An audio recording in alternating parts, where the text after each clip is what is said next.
Balbuena. Kami ang personal ng Warrant and Subpoena Section ng Pasay City Police. Sa pamumuno ni Police Lieutenant Macarona, Chief Warrant and Subpoena Section.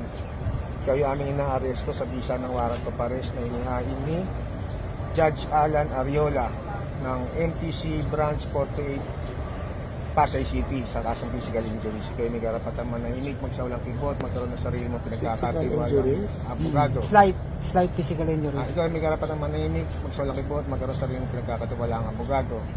Kung hindi mo kaya, sabihin ng abogado, ang may pagkakalobang ka ng isa ng libre. Ikaw rin ay may karapatan na sumailalim sa pagsusuri ng sarili mong pilit.